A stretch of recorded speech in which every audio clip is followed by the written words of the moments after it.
আসলে মেয়ের জামাই আমার প্রতি দুর্বল। সে আমাকে চায়।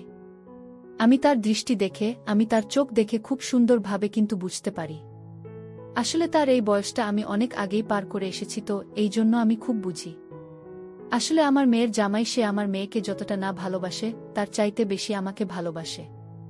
আর বাংলাদেশ এবং ইন্ডিয়া, আপনি পৃথিবীর যে কোনো দেশের বলেন, আসলে বউয়ের চাইতে শাশুড়ির প্রতি একটু দরদ আছে বা একটু ভালোবাসে, এইরকম অনেক জামাই কিন্তু আছে। বা এরকম অসংখ্য পুরুষ কিন্তু আছে যে তারা আসলে বউয়ের চাইতে তাদের শাশুড়ির দিকেই নজরটা বেশি দেয়া। কারণ অনেক শাশুড়ি আছে দেখা যাচ্ছে ইয়ং, হ্যাঁ, শাশুড়ির আসলে শরীরে মাংস বেশি বা একটু সুন্দর লাগে দেখতে। তো এইরকম অসংখ্য অসংখ্য জামাই আছে। তো বন্ধুরা, তোমরা কারা কারা শাশুড়িকে পছন্দ করো, আজকের ভিডিওটা শুধুমাত্র তাদের জন্য। আশা করি অনেক বেশি ভালো আছো। কি বন্ধুরা, কি অবস্থা তোমাদের, কেমন আছো তোমরা? আশা করি তোমরা অনেক বেশি ভালো আছো। তোমাদের দোয়ায় এবং ভালোবাসায় আল্লাহর রহমতে আমিও অনেক বেশি ভালো আছি।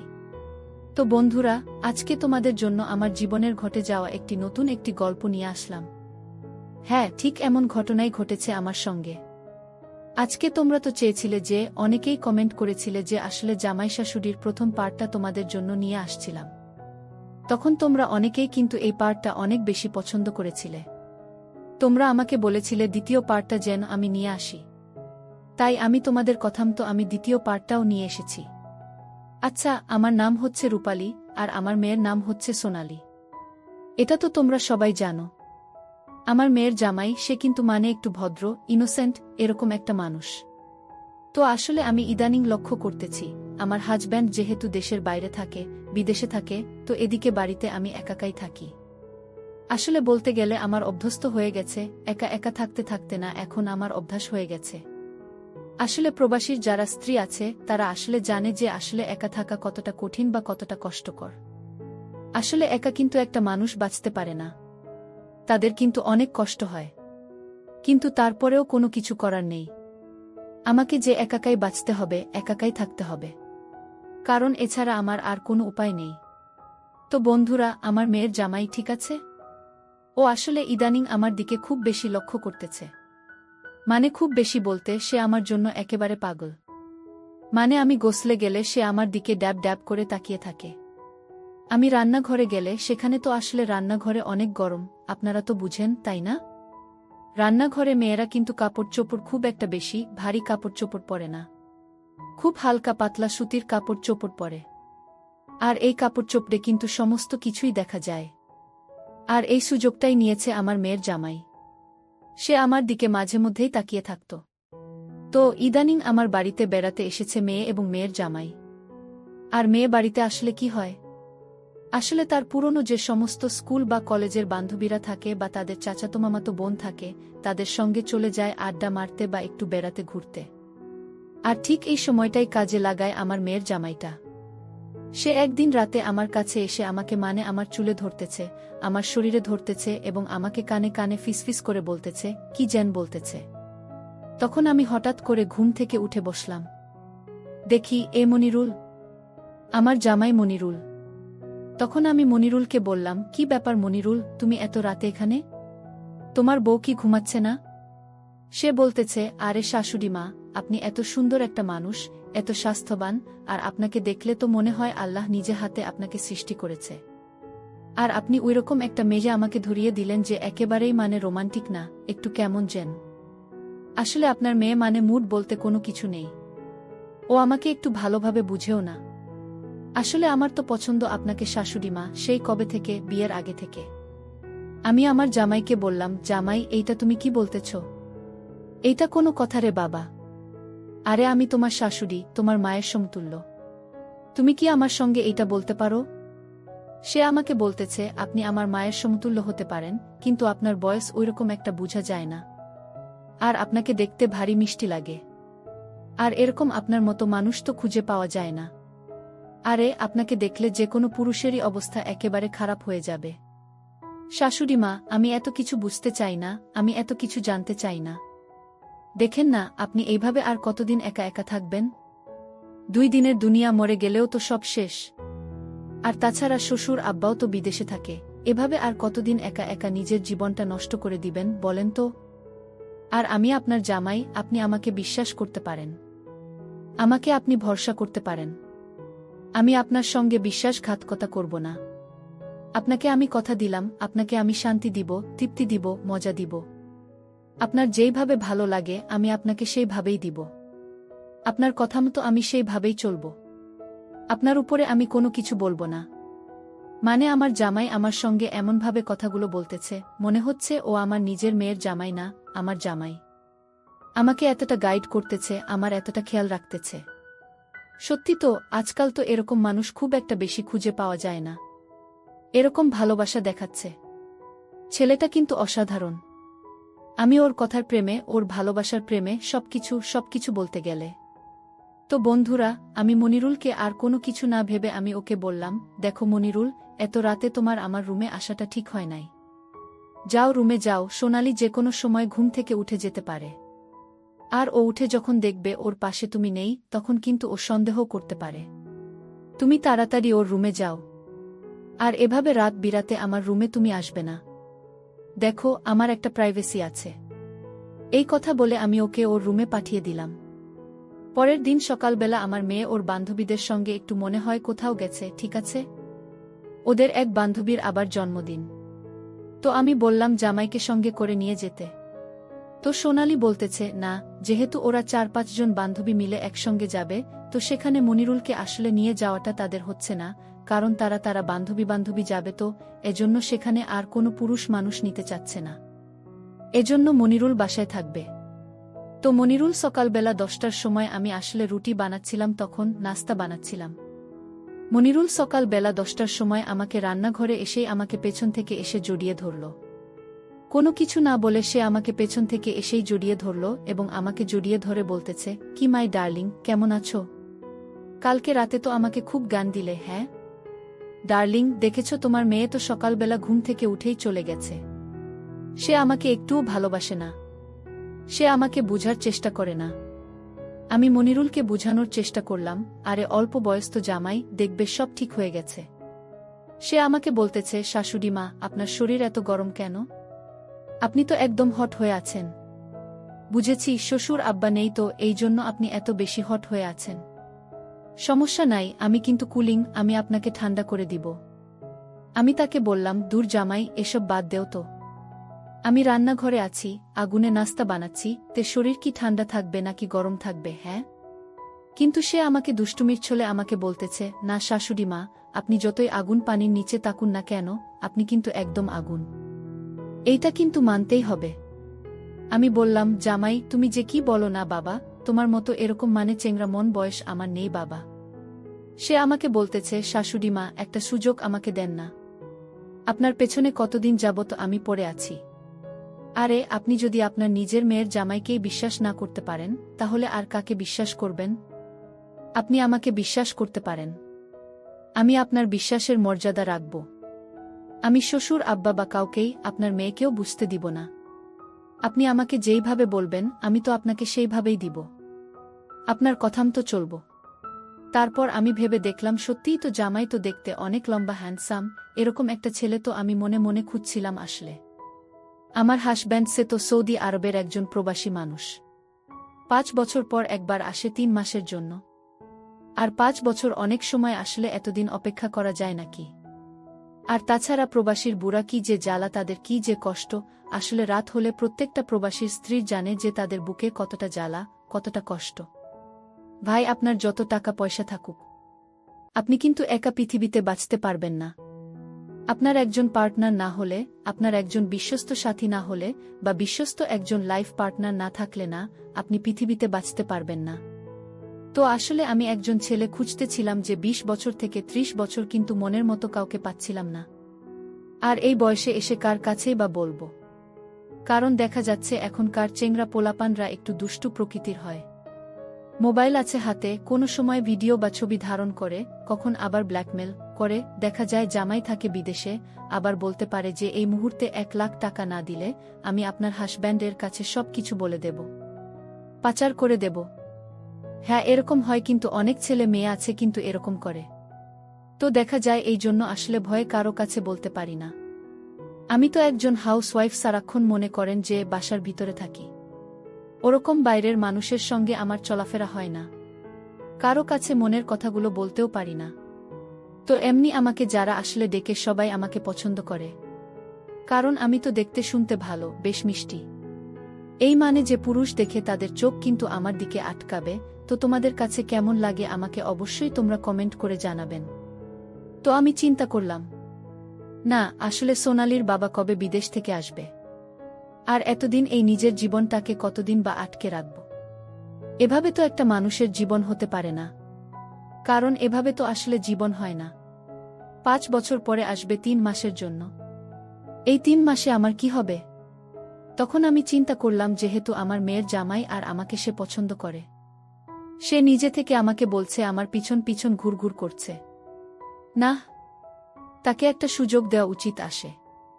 আর যেহেতু বলছে তার শ্বশুরের কাছে, মেয়ের কাছেও বলবে না, আচ্ছা একটা সুযোগ দিয়ে দেখে সে কেমন পারফরম্যান্স করে বা সে কেমন সময়টা কাজে লাগায়। তখন আমি জামাইকে বললাম, ঠিক আছে জামাই, তোমাকে একটা সুযোগ দিতে পারি, তবে তোমাকে যদি আমি একটা সুযোগ দেই, তুমি কি করবে আমার সঙ্গে আগে শুনি। সে আমাকে বলছে, শাশুড়ি আম্মা, আপনার অনুমতি ছাড়া আমি কোনো কিছু করব না। আপনি যদি আমাকে অনুমতি দেন, আপনাকে আমি এত ভালোবাসা দিব, এই ভালোবাসা দিয়ে আপনাকে আমি পৃথিবীর একদম স্বর্গে পাঠিয়ে দেব। আপনি শুধু তখন আমার পিছনে ঘুরবেন আর শুধু বলবেন, মনিরুল জামাই। এই তো, এইভাবে বাবা, তুমি এইভাবে কাজ চালিয়ে যাও, আমাকে আরও বেশি করে ভালোবাসা দাও। আপনি তখন আমাকে ভালো ভালো রান্না করে তাকে খাওয়াবেন। আরে শাশুড়ি মা, আপনি হতে পারেন আমার শাশুড়ি, কিন্তু আমি আপনাকে কখনোই শাশুড়ির চোখে দেখি না। আরে আপনার মেয়েকে আমি যতটুকু ভালোবাসি তার চাইতে বেশি ভালোবাসি আপনাকে। আর তাছাড়া আপনার মতো একজন সুন্দরী মেয়েকে কেন ভালোবাসবে? আমার শ্বশুর একজন প্রবাসী মানুষ, বিদেশি মানুষ। আসলে আমার অনেক কষ্ট হয়, আপনার মতো এরকম একজন সুন্দরী মানুষ একা একা থাকেন। কতটা কষ্ট করেন আপনি। আসলে পেটের দায়ে তো মানুষকে কত কিছু করতে হয়। শাশুড়ি আম্মা, আপনি আমাকে বিশ্বাস করতে পারেন। তখন আমি ভেবে দেখলাম, নাহি আমার মেয়ের জামাই আমাকে এত করে বলছে, ওকে একটা সুযোগ দিয়ে দেখে কেমন করে। আর তাছাড়া আমার মেয়েও আমাকে অনেকদিন বলেছে, আমাকে মেয়ে আমাকে বান্ধবী মতোই দেখে। তো আমাকে অনেকদিন মেয়ে বলছে যে আসলে আম্মা, আপনার জামাই আসলে আমাকে এত জোরে জোরে দেয় বা এত জোরে ভালোবাসা দেয়, আমি আসলে নিতে পারি না, অনেক কষ্ট হয়। তাছাড়া আমার মেয়েটাকে বিয়ে দিয়েছি অল্প বয়সে, তো ওর আসলে এখনো একটু মানে ওই রকম বোঝে না। সে বোঝে না, ঠিক আছে। তো জামাই যেহেতু ইয়াং বয়সের বা একটু মানে ভালোই জানে, জামাইকে একটা সুযোগ দেওয়ার দরকার। তখন আমি জামাইকে বললাম, জামাই তুমি কেমন পারফরম্যান্স করতে পারো, আজকে দেখে নেব, ঠিক আছে? শাশুড়ির পিছনে তো খুব ঘুরতেছ, আজকে দেখব জামাই কত পারো তুমি। যদি না পারো তখন কিন্তু তোমার খবর আছে, এই মুখ নিয়ে তুমি আমার সামনে আর আসবে না, ঠিক আছে? সে আমাকে বলছে, আরে শাশুড়ি আম্মা, আপনি শুধু আমাকে একটা সুযোগ দিয়ে দেখেন, আজকে রাতেই আপনার সবকিছু আমি একদম বুঝিয়ে দিব।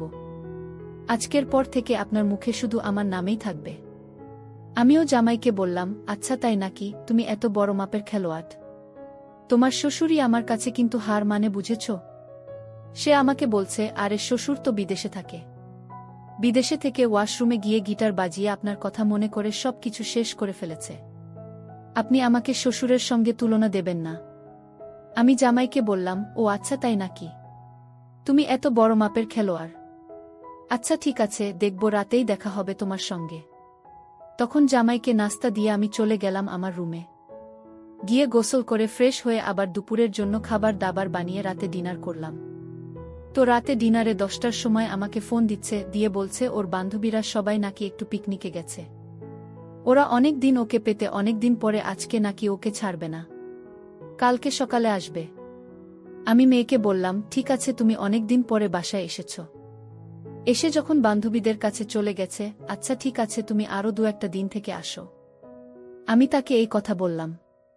তো মেয়ে বলতাছে, আচ্ছা ঠিক আছে আম্মু, তাহলে ভালো থেকো আর মনিরুলের খেয়াল রেখো। এই কথা বলে আমার মেয়ে ফোনটা রেখে দিল।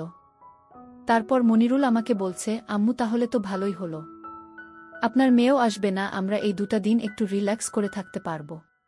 আমি বললাম, ঠিক আছে, এটা তোমার একটা স্বপ্ন ছিল, তোমার জন্যই ভালো হলো, দেখি তুমি কেমন কাজে লাগাতে পারো। রাত যখন 10টা মনিরুল ঠিক তখন আমার কাছে ও আমার জন্য একটা লাল শাড়ি নিয়ে আসছে। সঙ্গে একটা বেগুনি কালারের একটা ব্রাউ নিয়ে আসছে, আবার একটা লেডিস পারফিউম নিয়ে আসছে। এটা দিয়ে আমাকে বলতেছে, শাশুড়ি মা আমার সঙ্গে আজকে এটা পরবেন এবং এই পারফিউমটা দিবেন। এই ফিল্মটা আমার খুব ভালো লাগে। আর তাছাড়া আজকে আপনার সঙ্গে আমার অন্যরকম একটা রাত হবে। আমি আজকে রাতটা একটা স্মৃতি হিসাবে রাখতে চাই। মেয়ের জামাইয়ের মুখে এই কথা শুনে আর এই কাণ্ড দেখে আমি তো রীতিমতো অবাক। যে জামাই যেমনই হোক, একটু মানে গোমরা মুখে জামাইটা হ্যাঁ হ্যাঁ, কিন্তু রোমান্টিক আছে না। এরকম একটা জামাই পাওয়া সত্যিই ভাগ্যের ব্যাপার। তখন আমি ভাবলাম, আচ্ছা ঠিক আছে, আমি পরতেছি। ওর সামনে সেই শাড়িটা পরে, ব্রাউটা পরে, পারফিউমটা দিয়ে আমি বসে আছি। জামাই আমাকে বলছে, উফ শাশুড়িমা, আপনাকে দেখে মনে হচ্ছে আপনি একজন 20 বছরের এক তরুণী। আরে আপনাকে তো এখন বিয়ে দেওয়া যাবে আবার। মনে হচ্ছে আপনাকে আমি বিয়ে করতে চাই আমার। শাশুড়িমা, আপনার শরীর থেকে যা স্মেল আসছে না, ওহ এত দারুণ লাগছে, এতটা ভালো লাগছে। আমি তো আপনার শরীরের গন্ধে আমি পাগল হয়ে যাব। আমি বললাম, তুমি যদি গন্ধে পাগল হয়ে যাও তাহলে বাকি কাজ করবে কে? সে বলছে, এখনই করছি। সত্যি কথা বন্ধুরা, তারপর সারা রাত আমার সঙ্গে যা যা হলো। আসলে বাইরে কোনো ভূমিকম্প ছিল না, ঝড় তুফানও ছিল না, কিন্তু এই রাতে আমার উপর দিয়ে পুরো ঝড় তুফান গেছে। আমি জামাইকে আসলে যেমন ভাবছিলাম যে হয়তো একটু দুর্বল হবে বা ওরকম পারবে না, কারণ এখনকার ছেলেরা বেশিরভাগ মানে 20-25 বছরের ছেলেরা মানে দেখবেন একটু লো বাজে পারফরম্যান্স, তারা অনেকেই পারে না। কেন, ওই যে মোবাইলে ওই সমস্ত ভিডিও টিডিও দেখে হাত দিয়ে এই কাজগুলো করে, তারপর আবাসিক টাবাসিক এ যায় কত কিছু করে। কিন্তু আমি আসলে জামাইকে ভাবছিলাম ওই রকমই, কিন্তু ওর প্রতি আমার ধারণা একদম ভুল। ও শ্বশুর যদি হয় 100, জামাই হবে 300, মানে তার যেত 3 ডাবল। না, জামাই গাড়ি কিন্তু সারারাত খুব ভালোই চালাইছে। আমার উপর দিয়ে সারারাত এতটা জোর তুফান গেছে সেটা তোমাদের কি আর বলে বোঝাতে পারবো না। বাপের বাপ, পরের দিন সকাল বেলা আসলে আমি এতটা ক্লান্ত হয়ে গেছি। আমার শরীরটা একটু ফ্রেশ লাগছে, অনেকটা হালকা হয়ে গেছে শরীরটা। এতদিন আমার কাছে শরীরটা বেশ ভারী মনে হতো।